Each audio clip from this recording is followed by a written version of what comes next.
all these different disagreements and beliefs and arguments, I think that makes it stronger. I think that makes it stronger.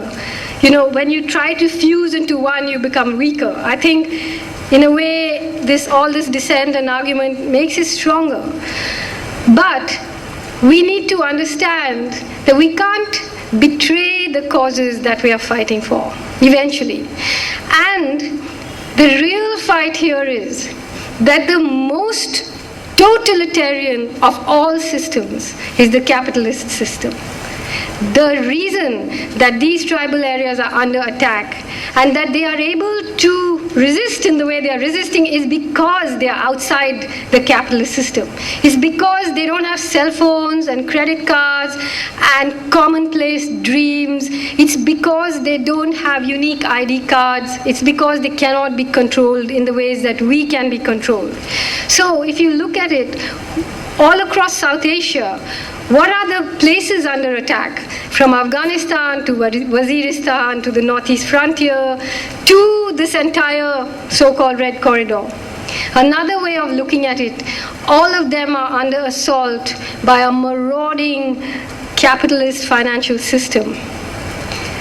All under attack for the same reason. The resistance takes different shapes and forms. In Afghanistan, it's taking the form of radical Islam. In some places, it's taking the form of wars for self-determination. Here, it's taking the form in some areas of radical communism, somewhere Gandhianism, somewhere Gandhian socialism, whatever it is. But the assault is an assault of a capitalist state. So I just want to read out a last passage to you before I stop and we can take questions. But across the Asian subcontinent, from Afghanistan through Waziristan, the northwest frontier provinces of Pakistan, through the northeastern states of India, and across the Red Corridor, it is the tribal areas that have risen up in revolt. The nature of the uprising has taken the form of radical Islam in Afghanistan and Pakistan and shaded into radical communism in the forested heartland of India. But the assault on these tribal homelands is driven by the free market and capitalism's endless quest to capture and control what it sees as natural resources. It would be too much to expect that an alternative to what looks like the prospect of protracted war will come from the imagination that brought the planet to this crisis in the first place. So I think that's very important for us to understand that the imagination that created this destruction all over the world is not going to be the imagination that gives us the solution. Wars like Operation Green Hunt aim to exterminate those who know the secrets of genuinely sustainable ways of living. Victory for the prosecutors of this war will contain within it the seeds of apocalyptic destruction, not just for the Adivasi people, but eventually for the human race. So the first step towards imagining a world gone terribly wrong would be to stop annihilating those who have a different imagination, an imagination outside of capitalism and, for that matter, of communism, an imagination which has an altogether different understanding of what constitutes happiness and fulfillment. To gain this philosophical space, it is necessary to concede some physical space for the survival of those who may look to us like the keepers of our past, but who may really be the guides to our future. To do this, we have to ask, can we leave the water in the rivers, the trees in the forest? Can we leave the bauxite in the mountain? And if we cannot, perhaps we should stop preaching morality to the victims of this war. So what I'm saying is not that, we should stop everything and all of us should become tribals. I'm not saying that. But I'm saying if in this race for destruction that we call development, we can stop and say, all right, everything is not fuel to be put into this end game. And if we can find the imagination to leave that forest as it is, and this I'm saying to the Maoists, to the Gandhians, and to everyone, to the tribals too. If we can find a way of saying, okay, we have to stop, we have to leave this like this, and we have to start thinking about waste, thinking about recycling, thinking about different forms of energy, thinking about different kinds of war. Only then once we leave that, it'll have a sort of domino effect. It'll force us to start thinking of other things in the way that when the taps are turned off, you immediately start thinking of conserving water.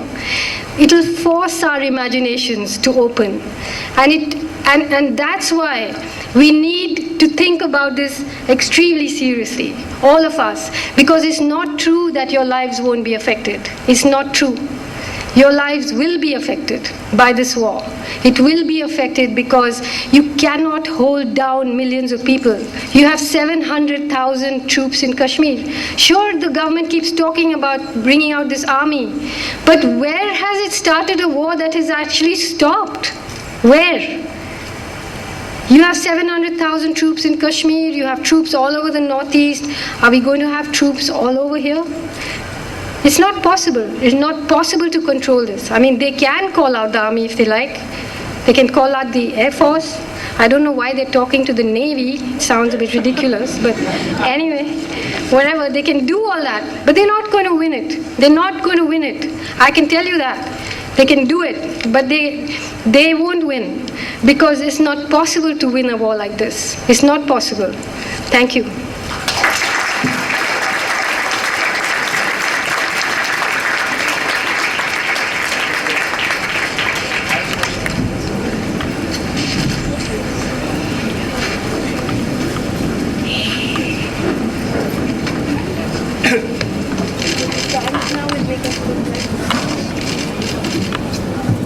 We can have some questions. Yeah, I think we don't have mic is here, go around.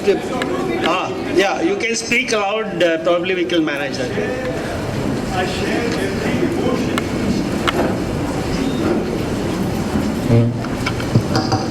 Hello. I share every emotion expressed and raised among all of us today. My only question is, until human nature changes, power corrupts, and we are all greedy. Everyone in power is greedy. What can we do, is my question. What can I do?